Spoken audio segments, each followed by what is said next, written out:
which was large enough for a lotus pond full of shimmering koi. They swam in circles lazily, eyes globular, and gulped at 2-year-old 3 as she peered into the water. Nainai had a nose for lies and could almost always tell when a secret lurked inside her walls. Still, Mom had been hiding her pregnancy for weeks. "It will be a boy this time. I can feel it, Lihai," she said to me repeatedly, as though her anxious mutterings could manifest a son. As soon as I was born, I was a disappointment. When second sister arrived 1 year later, she was a failure. Father wistfully named her Li Di, since Di meant younger brother. Then third sister came along, a catastrophe so horrific that she got only a number, 3. 3 girls rattled the ans enough for Nainai to take drastic measures. Though she watched every coin like it was a fragment of her soul, she decided to trade an ounce of gold for a glimpse into the future. Together, she and Mom went to a famous fortune teller in a neighboring town and asked if a male heir was forthcoming. Mom wrote down the date and time of her birth as he examined the lines on her palm, reading it like it was a map of her life. Handing Mom an amber amulet for protection, he declared solemnly that Mom would not have a son until she turned 36. Mom was only in her late 20s then, but Nainai came home giddy, delighted that an heir would arrive eventually. She ordered my parents to sleep in separate rooms and forbade them from having intercourse until Mom's 36th birthday.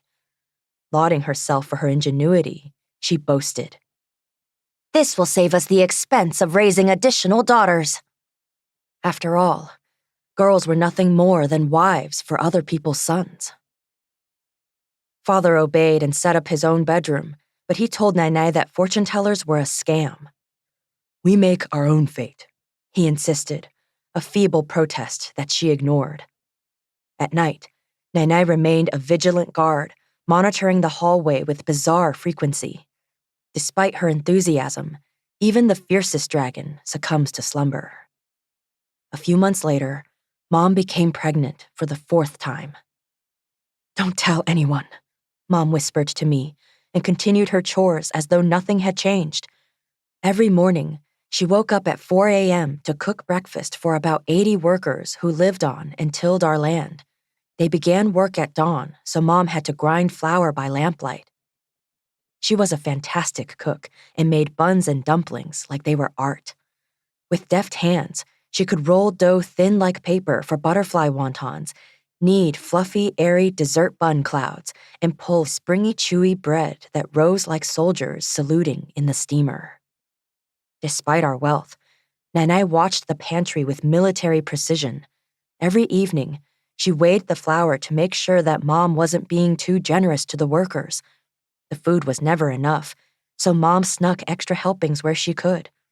Through practice, she learned to spin white lies that squeaked under Nainai's shrewd radar. Once, Mom made pork buns for a worker's sick child and told Nainai the meat was gone because it had spoiled. She passed extra noodles to everyone and then claimed that mice had broken into the pantry. The workers appreciated Mom and understood the gravity of these risks because they had a saying, "Wild dogs are dangerous and ghosts are scary, but nothing is more terrifying than Madame Anne, my Nainai." Nainai could have hired servants to help Mom with her tasks, but she considered frugality a pillar in sustaining the Anne fortune. Also, she detested Mom. First, for marrying her son, and second, for having large feet. My parents had been betrothed as infants, and Mom's family, the Daos in Rizhao, were Biao cousins of the Ans. Biao cousins had different surnames, and at that time could marry one another, but Tang cousins, who shared the same surname and family tomb, were akin to siblings.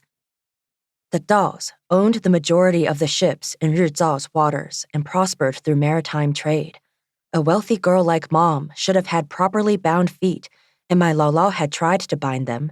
She had wrapped Mom's feet early on, insisting that a happy husband was worth the agony of broken bones.